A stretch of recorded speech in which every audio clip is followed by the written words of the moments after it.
Bom, vamos dar início aqui, então. Primeiro, a nossa primeira entrevista do Translatio Entrevista. Opa! Hoje nós temos a doutora Vânia Frois aqui com a gente, que foi minha Muito professora obrigada. na graduação e também Pois em é, é parte uma da honra, né? pós-graduação. Sim, Para mim ser a primeira aí. Então, diga. estamos muito honrados de recebê-la aqui nessa Muito entrevista obrigada. e, e queria agradecer, primeiro, antes de começar essa entrevista, agradecer todo o seu esforço, todo o seu empenho para o desenvolvimento da história medieval no Brasil, e eu acho que isso vai ficar claro para quem está nos assistindo agora, ao longo da entrevista, o porquê desse agradecimento prévio à entrevista. Vamos passar agora Obrigada. ao Eduardo, para que ele comece a nossa entrevista, então, essa conversa nossa. Então, Ok. professora, a gente meio que montou um esquema, né, que a gente quer entrevistar um conjunto de professores, meio que para fazer uma espécie de memória da área aqui no Brasil. E, como o Isso é Tiago muito falou, interessante. parecia um nome óbvio começar com a senhora, justamente por Obrigada. ter sido uma pioneira na área no Brasil. Então, a primeira pergunta bastante óbvia que a gente queria fazer, mas que eu acho fundamental, que a gente acha fundamental, é como começou esse interesse pela história medieval, ainda mais quando o campo não estava formado. Como é que foi esse processo para a senhora? Bom, eu acho que desde o momento que eu comecei a fazer história, eu já tinha um interesse acentuado por esses períodos mais remotos da história. Tinha uma curiosidade muito grande de um pouco tentar me encontrar com outro. É claro que isso não estava assim tão arrumado na cabeça quanto eu falo hoje, é óbvio, não é? Mas já fez parte do meu interesse. Quando eu entrei para a universidade, eu já me encantava com essa área, mas aí a área de antiga, a área de medieval, como sempre era ministrado junto, né? E a área de medieval, como ela tem uma ligação grande também com literatura, com essa escrita da história mais trabalhada, etc., eu acho que isso, desde cedo, me interessou bastante. Na época não se falava em iconografia, não se falava em nada do gênero, né? Mesmo cultura material, arqueologia medieval, essas coisas, a gente estava muito longe de tudo, né? Um período muito assim, recuado, os recursos eram mínimos para se fazer alguma coisa em história medieval, né? Então, eu, logo depois que me formei, fiz o concurso, entrei para a área de história antiga e medieval, comecei a estudar, a me aprofundar mais no latim, porque eu ainda sou da época pré-histórica, em que o latim era dado desde o antigo ginásio, etc. Então, comecei a aprofundar um pouco no latim nessa época e estudei um pouco de grego também, lá no Mosteiro de São Bento. Eu era, acho que, naquele momento, era eu e uma freira só de mulheres, mas ainda fiz vários semestres lá para trabalhar também com o grego, que era uma coisa ainda um pouco indefinida, embora também o grego, obviamente, interessasse para a área de medieval também, né? E aí eu acho que entrando na universidade, durante um tempo grande, a gente deu história antiga e história medieval, mas depois a minha opção foi realmente por medieval, aquele encantamento muito grande com essas fontes literárias, depois a compreensão que não era só isso, né? Evidente que as fontes arquivísticas, outro tipo de fonte, mas a gente foi tendo uma formação um pouco na marra, né? Até que depois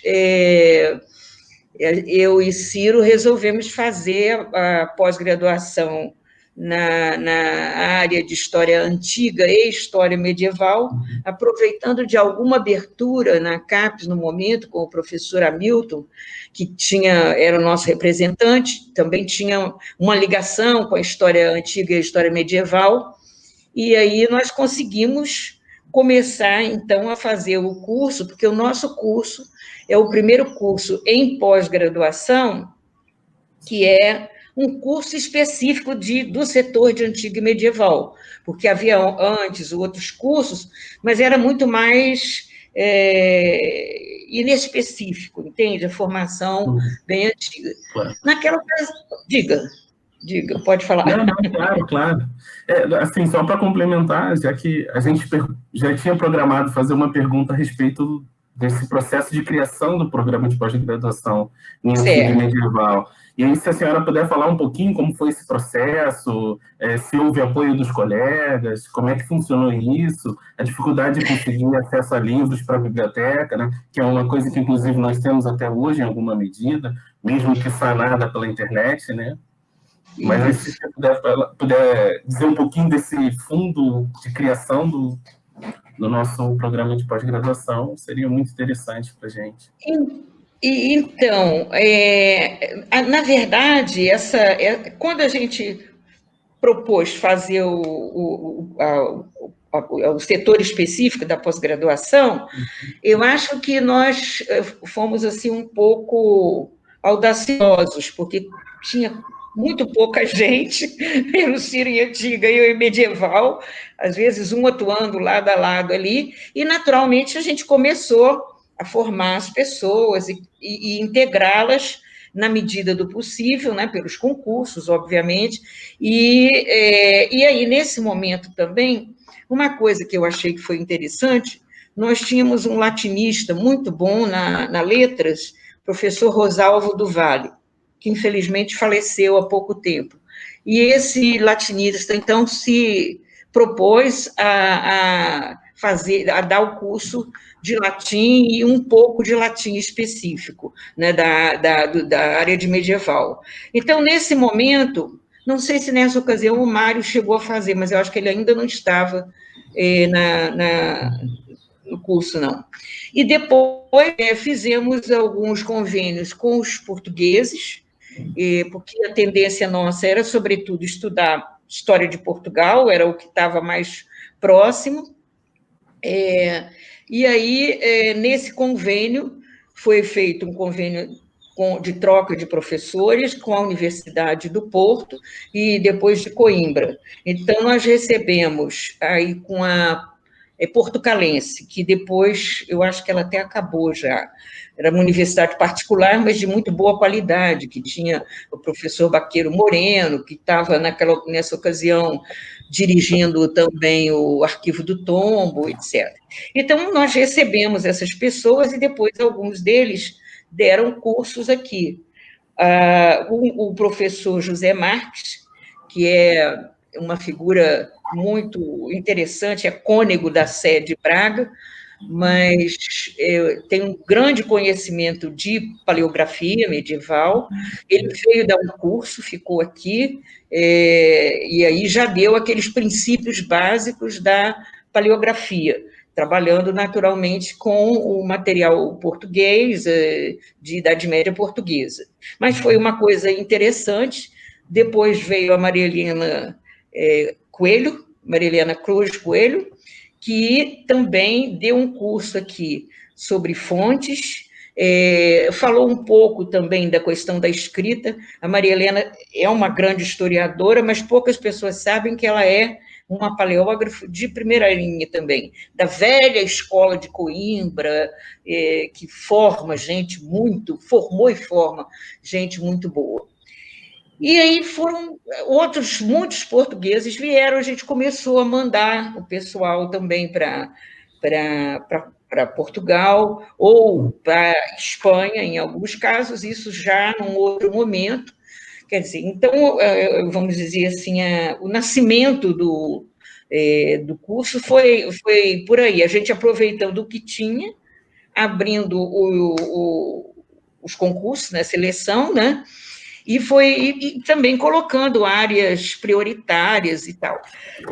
No caso, eu estudava muitas questões referentes à Constituição do Estado português, e principalmente a partir do final do 14, 15, essa ideia da transição ou não, essa discussão toda, enfim, essa polêmica, isso me encantava bastante.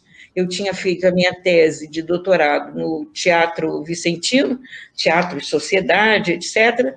E, então, nessa ocasião foi muito bom, porque quando eu estava fazendo a tese, quer dizer, quando abriu a pós-graduação, eu já tinha acabado a tese, mas eu estou contando que quando eu estava fazendo a tese, descobriram um outro manuscrito, uma outra peça do Gil Vicente, na região da Bélgica, né? Provavelmente alguma feitoria portuguesa, ou Bruges, ou alguma região ali, ou Anvers, bastante isso, né? E me entusiasmou também. Mas voltando, então, a segunda parte da pergunta, olha, alguns colegas foram receptivos, mas eu acho assim que muitos...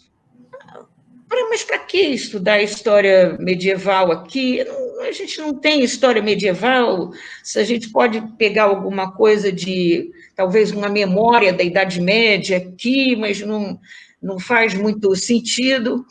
Bom, isso aconteceu bastante, e a gente tinha,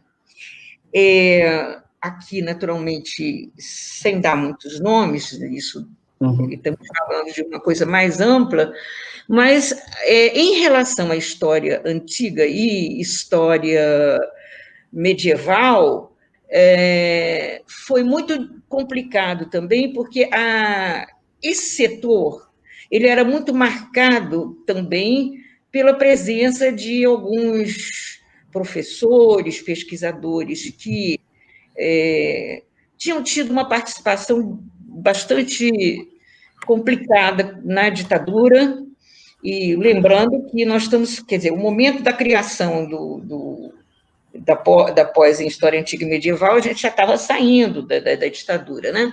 Mas eu estou dizendo que havia uma memória também bastante complicada, né? Bastante difícil, pela ligação, muitas vezes, até com o Estado salazarista, embora aqui o Brasil também tenha recebido ao contrário, alguns exilados, e é claro que na USP, por exemplo, havia os dois pontos, né? Então, essa foi também uma, digamos assim, alguma coisa que pesava na história medieval, né?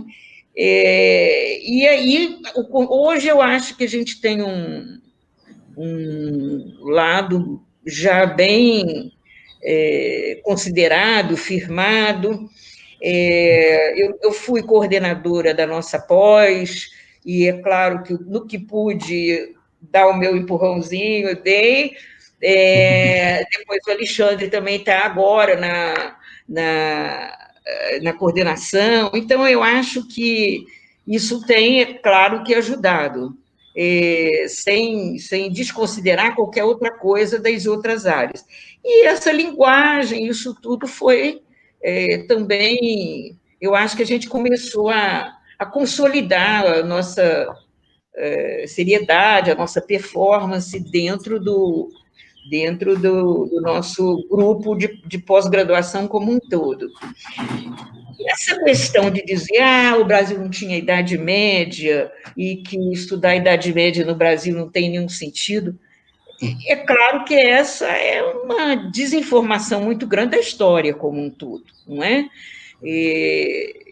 Seria o caso, então, da gente perguntar por que um astrônomo estuda cometa, não é? Algo do tipo. Professora, eu diga. Deixa eu aproveitar, então, né, que a senhora já está adiantando nossa entrevista, né? A senhora parece que a senhora parece que já tinha lido as perguntas antes, né? Então, eu queria... O que não aconteceu. Mas eu queria perguntar para a senhora, então, na verdade, uma dobradinha, né? Já que pegando o gancho do que a senhora estava dizendo, né? Então, na sua perspectiva, qual o sentido de estudar a história medieval no Brasil? Essa é uma primeira via. E a outra se existe, na sua visão, alguma especificidade da produção nacional sobre história medieval. Então, se essa dobradinha aí, se a senhora puder dar a sua perspectiva, seria muito engrandecedor para a gente. Ótimo. Então, vamos começar aí respondendo essa questão do estudo de Idade Média no Brasil.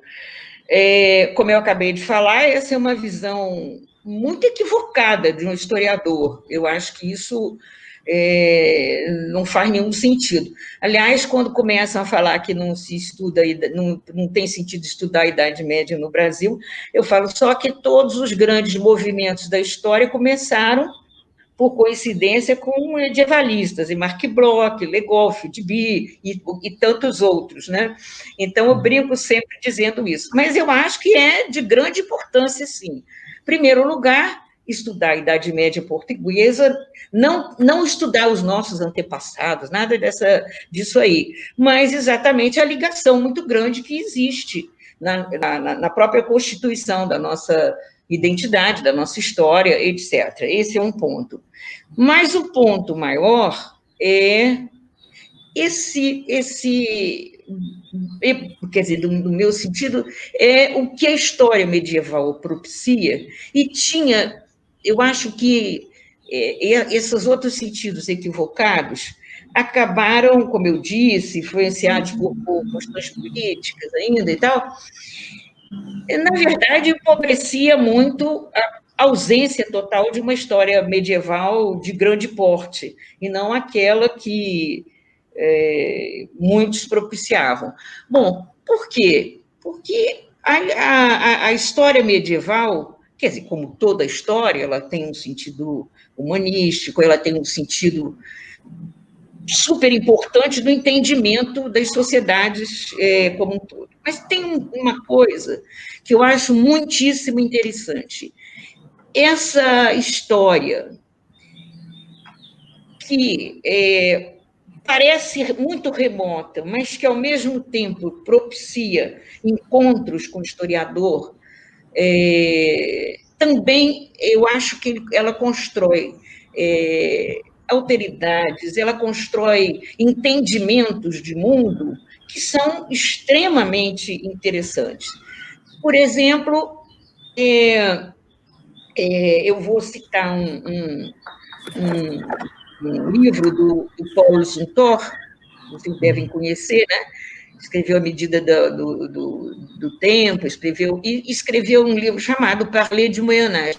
Ele agora está traduzido, e não tão bem traduzido, mas, enfim, o Paulo Suntor diz uma coisa muito interessante, que esses tempos, estou usando o palavreado dele, esses tempos mais recuados são profundamente enriquecedores nesse sentido de você conhecer o outro, conhecer todo esse lado da história, mais do que outro. Muitos problemas talvez apareçam com maior clareza do que, por exemplo, numa história contemporânea, moderna, com o devido respeito também. Até porque quem estuda história contemporânea tem que relativizar outras coisas também.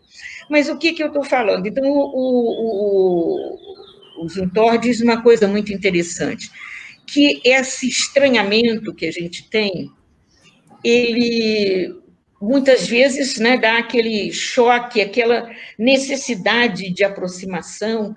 Então, ele diz que, pelo menos, nós somos leitores privilegiados de uma outra época.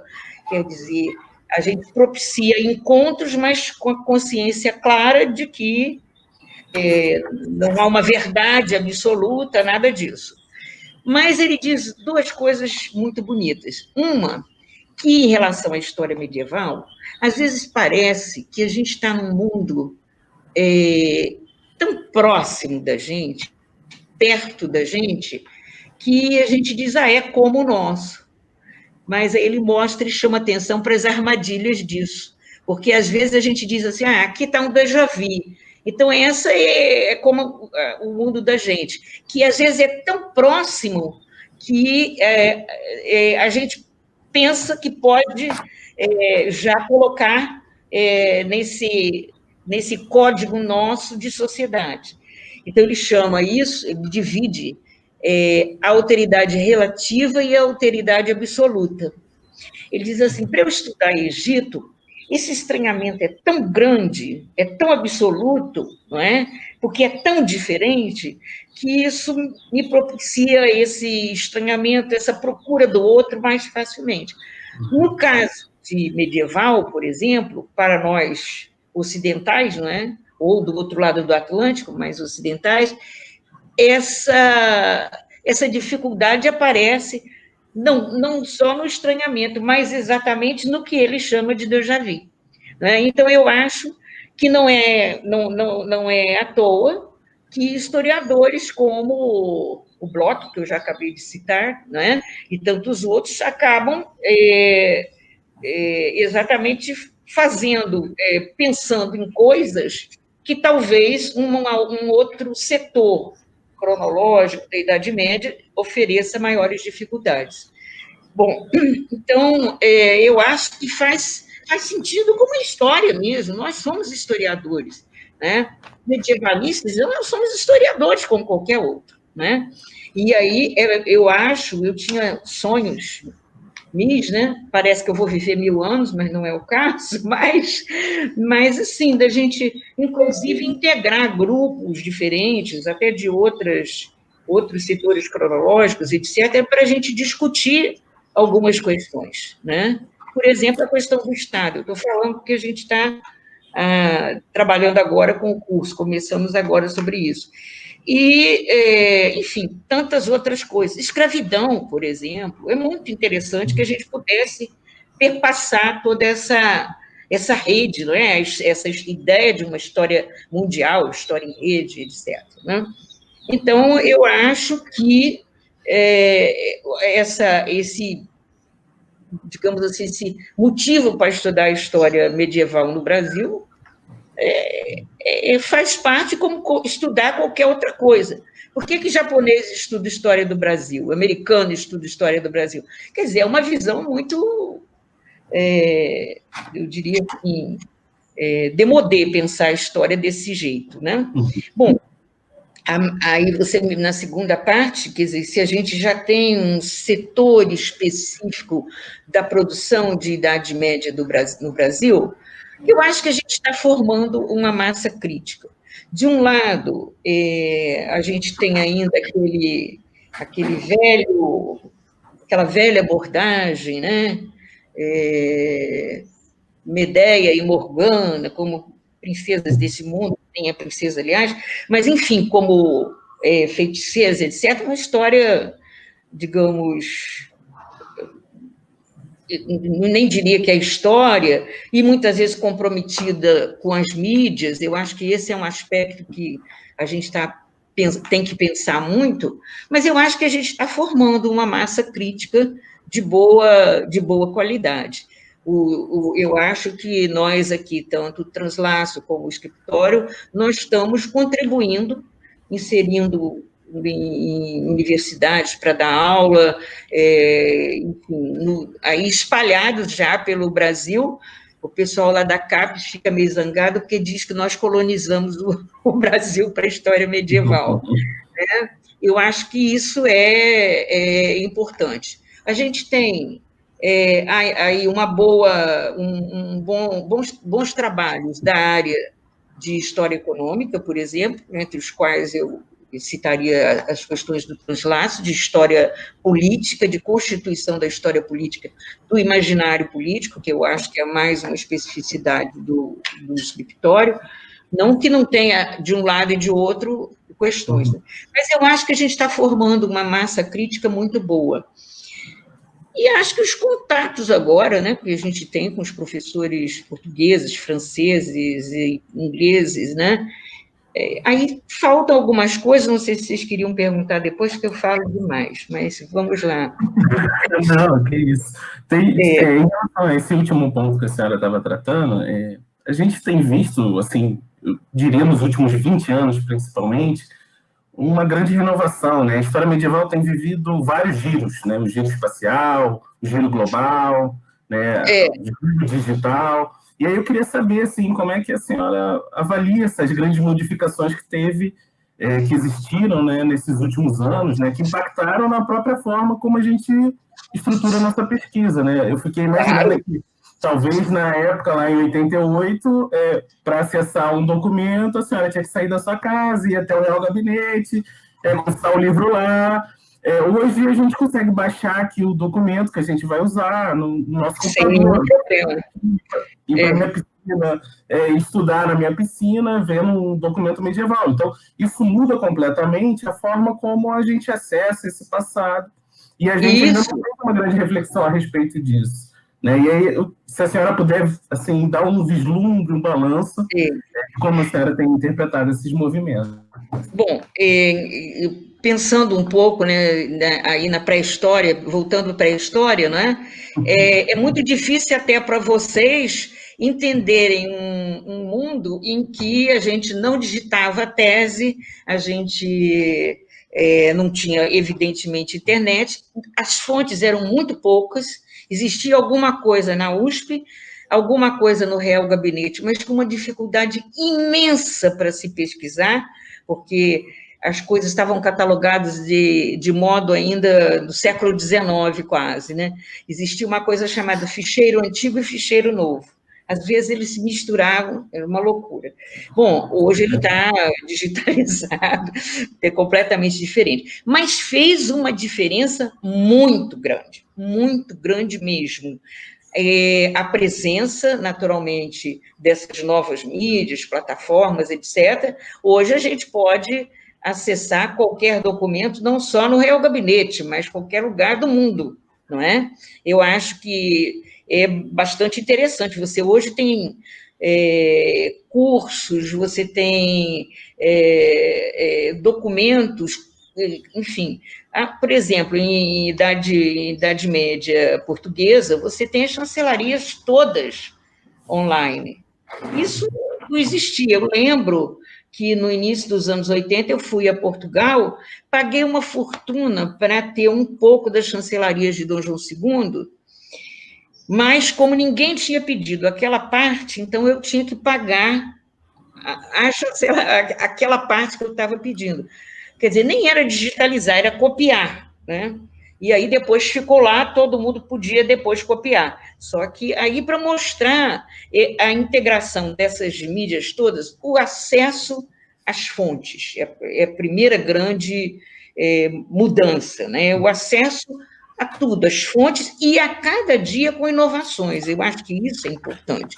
Não só, por exemplo, o processo de indexação, não é? Eu acho que tem mudado muita coisa, desde o momento que você tem, digamos, uma chancelaria online, e depois todo o processo de indexação daquela chancelaria, de cortes. Cortes era uma coisa dificílima para você ter, para você encontrar. Então, do ponto de vista da presença das fontes, da presença da discussão sobre as fontes, eu acho que é outro dado bastante importante mesmo, a possibilidade do diálogo com outros pesquisadores de fora, né? A gente, por exemplo, tem um diálogo bastante interessante com o Jean-Claude Schmitt, que a gente teve o CAPES COFECIB, como vocês têm com a Argentina também, com a Universidade de Buenos Aires, quer dizer, entre muitos outros, né? E estou citando apenas esses aqui. Eu acho que isso mudou e mudou muito. Eu lembro do meu orientador de mestrado, que era um americano, era o Richard Graham, um nome conhecido como brasilianista, porque na época você não podia nem fazer trabalho de medieval, porque, imagina, nem tem como, né, de mestrado. Então, ele dizia, conversando com a gente, com aquele português atrapalhado, dizia-se, and tesoura, and cola, and papel cortado são elementos essenciais para a redação. And tesoura, and cola. Acho que... Pois é. Mas eu acho que voltando aí à história, eu fico muito encantada com essas inovações, entende? Você vê, por exemplo, você pega uma plataforma como o Perseu, né? Em que você tem um mundo de revistas, você tem desde os Annales no primeiro momento, né? Os primeiros números, como você tem as coisas de 2018, 2019, e você já tem até plataformas mais atuais, né? Então, esse processo de se atualizar, desses contatos, eu acho que isso é muito importante. O Jean-Philippe Genet teve aqui a nosso convite há alguns anos, não sei se 3 anos, 4 anos, acho que nem tem 4 anos, e ele trabalha muito com toda essa questão das indexações, e tem um projeto enorme sobre o Estado na Inglaterra, as repúblicas italianas, Sacro Império, e agora a Península Ibérica, etc., né? E uma indexação imensa de fontes e de material específico sobre o tema que ele está trabalhando, né? Então, por exemplo, você fazer banco de dados, você fazer qualquer forma de indexação, como, por exemplo, o Schmidt fez lá no Gaon, a indexação de praticamente todas as grandes imagens das bibliotecas de França, não só da França, não. Isso é um sonho que nunca a gente poderia pensar, né? Eu acho que, inclusive, há um certo grau de democratização também, porque a gente chegava num lugar, por exemplo, se tinha muita dificuldade de acessar um trabalho, um manuscrito, hoje você já acessa a cópia digitalizada, né? Mas havia, assim, aquele quadro do indivíduo que era vamos dizer assim, o guardião daquele material, ele era dono daquele material, então se tinha que marcar hora, se tinha que ver se tinha vaga, não sei quanto tempo. Na Torre do Tombo era uma loucura sobre isso, né? Mesmo na biblioteca, na nossa Biblioteca Nacional, e isso hoje não mudou tudo satisfatoriamente, mas vai mudando bastante. Eu agora teria uma última observação sobre esse item que vocês estão falando. Eu me questiono muito como vai ser essa história mais seriada, mas seriada no sentido de ser mais numérica, de ser mais dispersa. Tem a tendência agora da história mundial, não é? A questão da constituição das redes e tal. Mas eu fico pensando até onde, por exemplo, a gente vai ter uma influência muito grande também dessa rapidez com que eu pego os assuntos, eu vou cruzando os assuntos.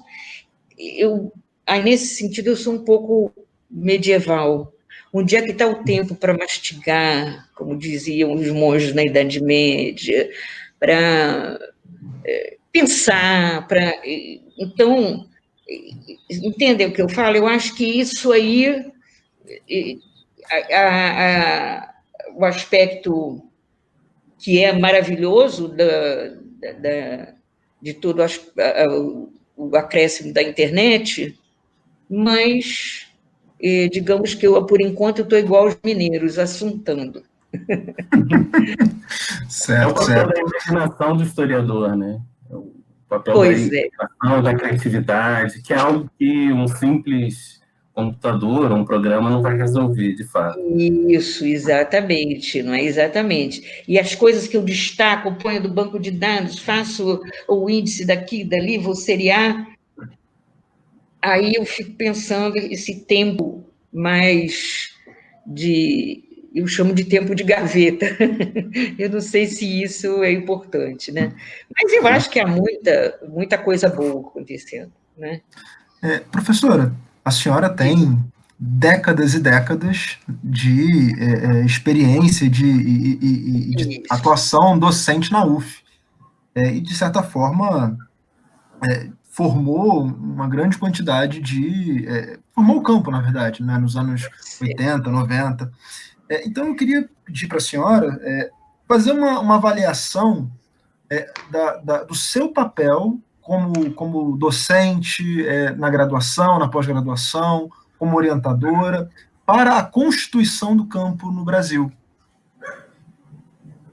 Olha que essa não é uma pergunta muito fácil, né? É igual fazer memorial, aí fica uma coisa. Bom, mas vamos lá. Eu acho que em primeiro lugar, eu tenho uma atuação docente muito grande, né? Até que me aposentei, eu continuo trabalhando, porque eu não vejo a minha vida sem estar exatamente trabalhando e tal. A docência ocupou um lugar muito grande na minha vida. Eu realmente não sei quantas pessoas eu formei, desde monografia, iniciação científica, mestrado, doutorado, eu perdi a conta, realmente, né? Até tem que fazer essa conta direito, porque é muita gente formada, né? Do Oiapoque ao Chuí, um pouco.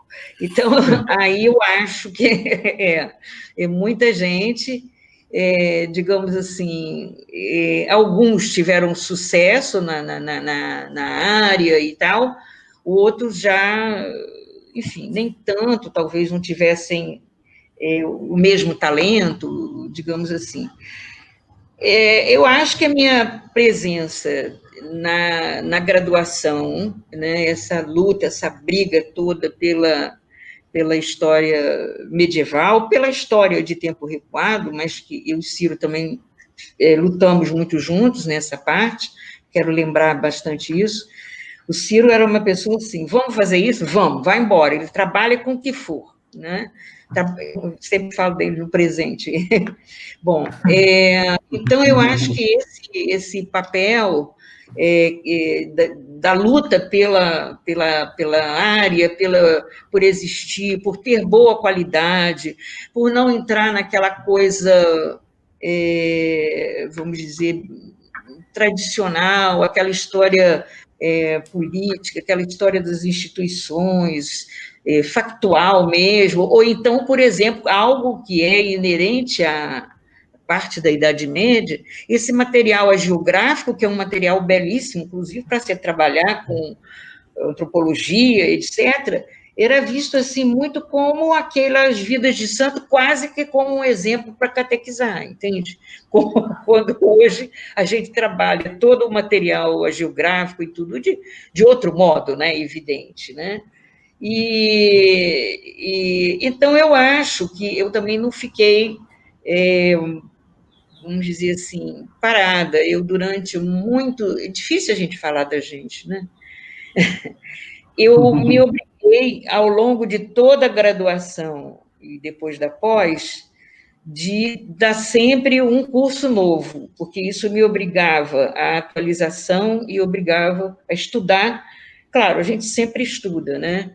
Mas eu fiz, ainda antes da internet, fiz muitas viagens fora, trouxe livros, tudo isso.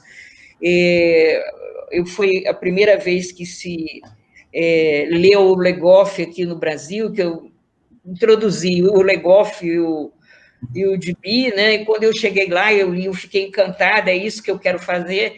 Hoje, é claro que, primeiro, você não tem um Legoff final dos anos 60 e 70, você tem um Legoff do ano 2000 e tal, né? Que é outro, né? Eu acho que é bastante interessante, como foi o Gibi, né? Mas eu acho que essa ligação depois com a história e a antropologia, que me aproximou do Gaon, né, do grupo do Gaon, eu acho que é bastante interessante, com o pessoal também de Portugal, por exemplo, a Maria Helena, a Ana Maria Alves, todo esse pessoal, por exemplo, o Baqueiro Moreno era mais tradicional, né, bem tradicional, mas era um imenso artesão da parte de fontes, né? Eu acho que ele quase que não só dirigiu a Torre dos Tombos em algum tempo, mas eu acho que ele mudou-se para lá, né? Então, a gente deve muita coisa a ele, os primeiros estudos sobre os vagabundos, sobre os marginais como um todo, que ele chamou, etc., foram estudos feitos por ele inicialmente. Quer dizer, tinha uns ou outros, mas com com muito preconceito e tal, mas um estudo interessante, baseado em fontes, etc., com uma visão mais, digamos assim, conservadora, mas também uma coisa de boa qualidade. Enfim, eu acho que esse papel foi de formadora, né? E aí, depois de, como o pessoal brinca, de colonizar, eu não sei se é isso, mas, enfim, acho que tem alguma influência de formar esse grupo, enfim, continuar lutando por ele, não sei até quando, mas eu acho que a gente já tem aí muita gente para responder, não é? Quando o vento me levar. Mas eu acho que tem aí muita gente de muito boa qualidade, vocês do Translácio, pessoal do escritório, tem muita coisa, e muita gente no Brasil mesmo, né? Espalhado por aí. Eu acho que principalmente foi isso, assim, um pouco despolitizar a Idade Média, despolitizar como?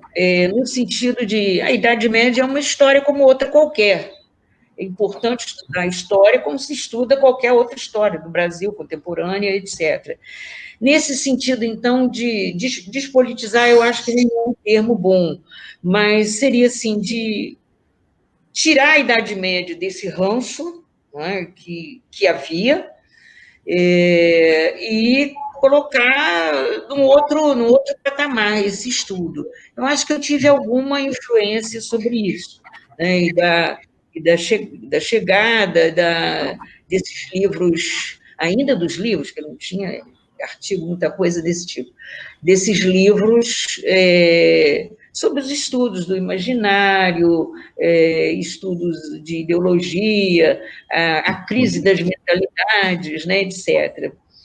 E também, por outro lado, um pouco de fazer crítica dessa coisa do imaginário, então, que se diz, monstros, mulheres feiticeiras e mulheres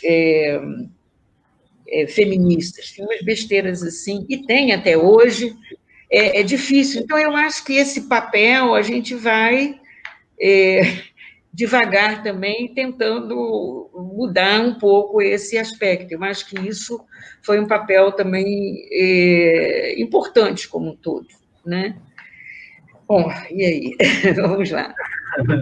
Professora, obrigado pela resposta. E aí eu fiquei pensando aqui também, né, ao longo da sua trajetória, nos diferentes momentos e os interesses de pesquisa que a senhora teve. Então, eu lembro da senhora pesquisando, por exemplo, o Estado, as representações do Estado, o livro de horas, alimentação medieval, viagens na Idade Média, ou seja, diferentes momentos da pesquisadora. E aí, se a senhora puder comentar um pouquinho desses diferentes interesses, bem no sentido analítico mesmo, de tentar abarcar essa Idade Média, nos mais amplos sentidos e setores dela, né? Aí, se puder comentar um pouquinho para a gente. Pois é, isso, na verdade, eu acho que, às vezes, a própria pesquisa dirige a gente para algumas coisas. Por exemplo, o estudo dos livros de horas, né? Eu sempre ficava muito implicada da Biblioteca Nacional não ter um acervo maravilhoso e nunca ninguém ter estudado nada, né? Agora, felizmente, está mais ativo, como também não só os manuscritos, mas os impunábulos, que são maravilhosos e tal, né? Mas, por exemplo, às vezes a pesquisa leva a gente num certo campo. Por exemplo, quando eu estudei o teatro vicentino, né, o teatro medieval como um todo, porque você acaba indo, eu senti necessidade de ver como o teatro funcionava, de um pouco colocar na minha cabeça o que é uma montagem de teatro, etc.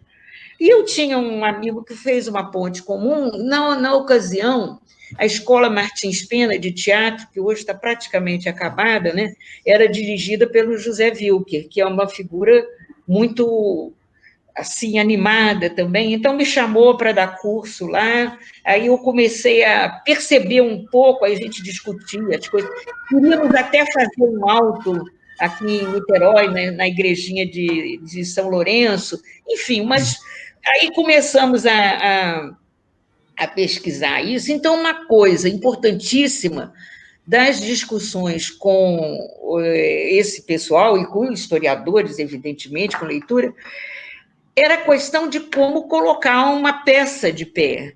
Meu Deus, o teatro acontece, o teatro não é só um palco ou um tablado e tal, o teatro acontece pela interação com o público, não é? E mobilizando todos os sentidos, a visualidade, o som, etc., né? E por aí fui e realmente tive um contato maior com o pessoal do aspecto cênico, não é? E de como montavam e tal. E aí comecei a pensar, né? Quer dizer, a gente junta as coisas. Eu comecei a pensar como é que eu vou ter acesso a algo que me dê informações sobre o teatro vicentino, que a única coisa que diziam era que ele era um teatro de corte, aproveitava a corte, não é um teatro de corte, não é nada disso, mas, enfim, isso me levou primeiro às miniaturas, às iluminuras, não é?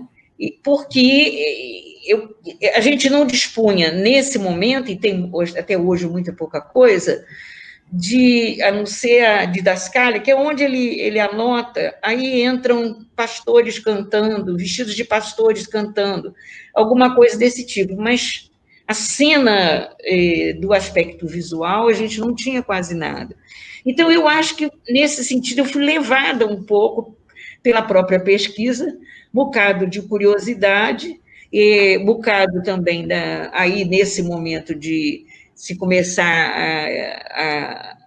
os estudos de iconografia e imagem, iconografia, e aí me encantei, quer dizer, fui um pouco por esse caminho aí, né?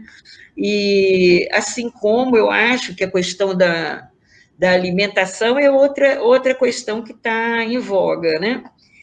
Eu sou muito amiga da Maria Helena Coelho, e a Maria Helena também tem estudado muitas coisas da alimentação, o João Marinho, que é também lá de Coimbra e tal, e a gente discutia muito sobre esses aspectos, a alimentação dos embarcados, o tipo de alimentação durante a viagem, etc. A gente acabou pegando uma linha de pesquisa por aí, né? E aí eu acho que essa foi uma curiosidade. As coisas não vêm também por acaso. Eu estava trabalhando com a iconografia dos jantares oferecidos pelos reis, etc., onde se selava os acordos, os tratados, os acordos de casamento, né? E, particularmente, a iconografia do John of Gaunt, que é uma iconografia, duas imagens interessantíssimas, em que ele faz o trato de casar a Dona Filipa de Lancaster, né, com o Dom João I, né? E essas alturas, quer dizer, ver e estudar esse aspecto aí do jantar, né, de como se estrutura, não é só a etiqueta do jantar, não é só a questão visual, o enfeite, etc. É toda uma postura que remete muito, verdadeiramente, ao imaginário da Santa Ceia, né? Então, eu acho que batia uma coisa que eu gostei. E estou indo também por aí para ver, porque, quer dizer, a própria estrutura da imagem, entende? Quer dizer, os gestos, etc. O Schmidt estudou muito essa questão dos gestos, né? Da gestualidade, a partir da identificação dos gestos, os movimentos, etc. Né? Mas, enfim, aí eu vou andando também, acho que a pesquisa, às vezes, toma conta da gente e leva a algumas interrogações, né? Sim. A questão do Estado, em alguns momentos, ele me apareceu, Eu sou da geração de 68, né? Eu estou na universidade desde 68, dando aula. Quer dizer, 64, eu sou, assim, realmente sortuda com os momentos da universidade. Eu entrei para a universidade em 1964. Aí tive uma primeira aula linda, o professor titular deu uma aula sobre os todos animados para casa. Houve o golpe de 64, um mês e meio depois é que a gente voltou para a universidade. Enfim, pessoalmente, meu pai foi preso, porque tinha uma militância muito grande, o Mário chegou a conhecê-lo até. Mas, enfim, foi muito engraçado, porque eu tive um momento de entrada na universidade marcante. E depois, quando eu entrei para dar aula na universidade, em 68, eu não preciso dizer o que aconteceu em 68, né?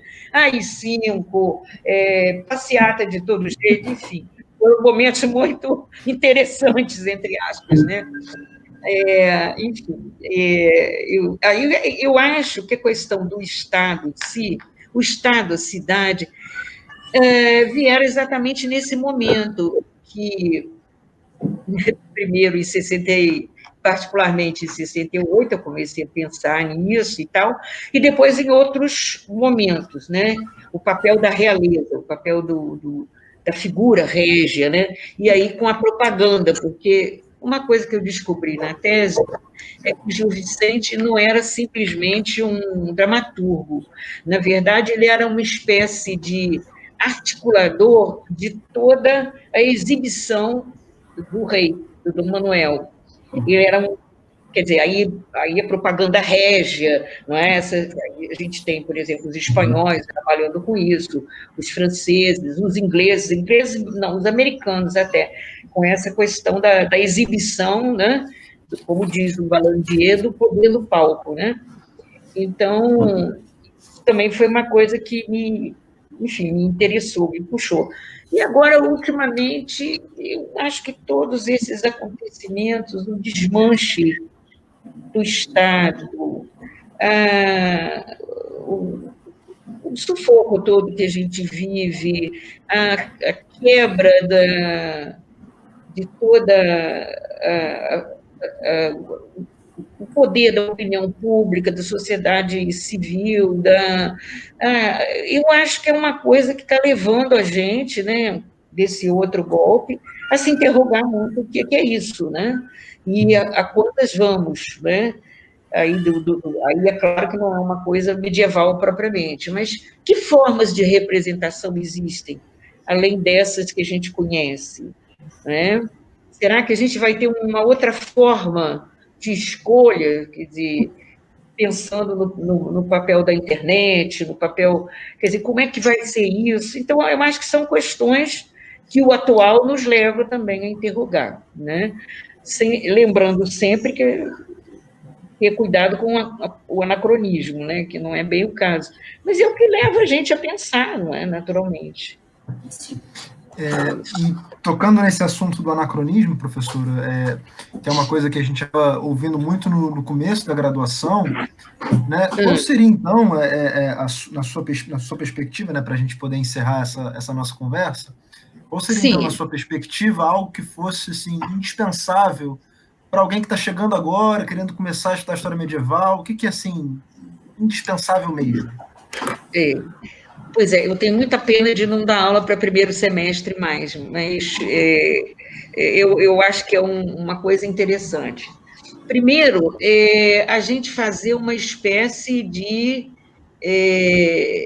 quase que desmonte de beabá, entusiasmar para isso, mas começar a fazer exercícios, por exemplo, de espacialidades, de temporalidades, mostrando que o tempo é uma categoria construída, sociocultural, e até exemplificando mesmo, quer dizer, que a gente, naturalmente, a nossa própria cronologia é algo que é criado, que ele não é dado, é começar a pensar essas questões, assim como o espaço, do mesmo jeito, né? Ou o próprio Estado, quer dizer, como é que a gente vai pensar essas formas políticas associativas, como é que ficaram representados os, como diziam lá em Portugal, os povos e gentes, né?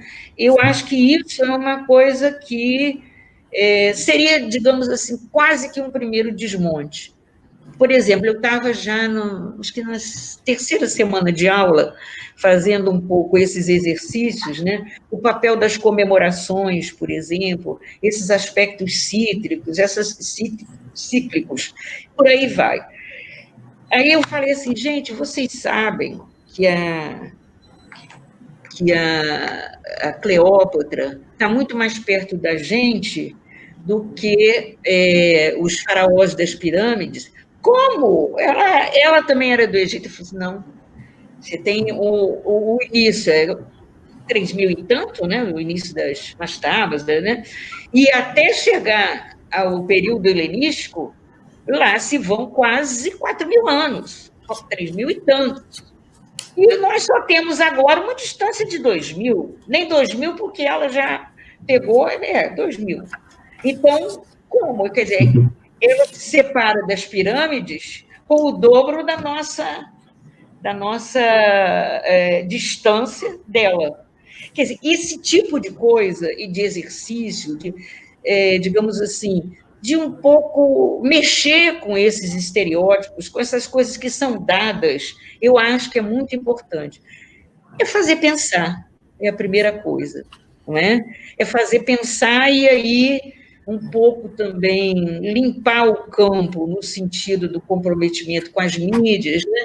Tem muita gente que vai estudar história medieval por magia, feitiçaria, por coisas do tipo, né? E aí, é claro que eu acho que limpar esse campo um pouco dessa influência, vamos dizer assim, desse comprometimento que está acontecendo hoje, que medieval virou também um pouco moda, né? E, ao mesmo tempo, fazer pensar isso. Eu não sei, eu já fui muito aflita em dar toda a matéria no primeiro semestre, e eu fico pensando agora o que eu poderia pensar nessas questões. Aí estou levando em conta a história mundial, aí fico pensando, se eu tivesse no primeiro semestre, será que eu pegaria a Alta Idade Média e aproximaria, por exemplo, com os incas, como é que eu faria com essa formação, ou mesmo com os maias, né, fortes maias, cada vez a gente está descobrindo mais coisas. Então, as formas mesmo de escrita, de comunicação, né, do caso dos astecas e mais, então eu fico imaginando se isso também não seria um raciocínio, digamos assim, quase horizontal, nesse sentido, né? A gente dá a história da América, a gente dá a história medieval, Alta Idade Média, como se fossem coisas separadas, né? Como tem muita gente que trabalha a questão do Mediterrâneo como um todo, né? Eu acho que hoje a gente dispõe de recursos para trabalhar essas questões, e, no mais, é usar de todos os meios de sedução para o aluno também, no bom sentido. Um trechinho de fonte, um trabalho, isso na graduação, evidente, na pós não, né? É outra, um trechinho de fonte, olha como é que a gente faz, como é que a gente acessa um manuscrito, olha só, qual o papel da paleografia, qual o papel da leitura desse tipo, daquele. Então, essa uma espécie de materialização. Não é? Tem gente aí tentando até reviver a Idade Média, reminiscências, rememorações, aí, fazer uma cidade medieval para viver, ou se alimentar como os medievais, etc. Eu não sei, porque isso tira uma coisa concreta, né? Que é toda a história contemporânea, não é? E a gente todo momento tem que estar fazendo esse filtro, não é? De descobrir o outro no que ele é mesmo, né? Na sua alteridade plena. Eu já fico até preocupada de usar o termo alteridade, que está tão vulgarizado, mas vamos lá. Não é? Porque todo trabalho do historiador também é perpassado pela alteridade, não é? A gente está falando de outro, não é? E às vezes a gente pode tropeçar porque pensa que o outro é igual, mas não é, ou às vezes ao contrário, aquilo que parece tão diferente não é, né? No caso do livro de horas, por exemplo, o que tem hoje de livros de horas, almanaques, etc., é de cair o queixo, sabia?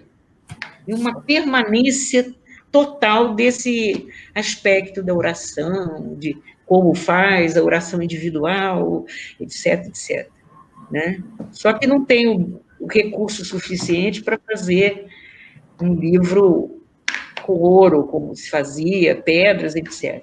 Mas é muito interessante também. Eu acho que é isso, o professor não ficar só na aula expositiva, direta, eu já fiz muito isso, etc. Mas, por outro lado, falo muito, mas vamos lá. Por outro lado, é muito importante também informar, não é? E situar o estudante, porque senão ele fica assim, tudo é válido.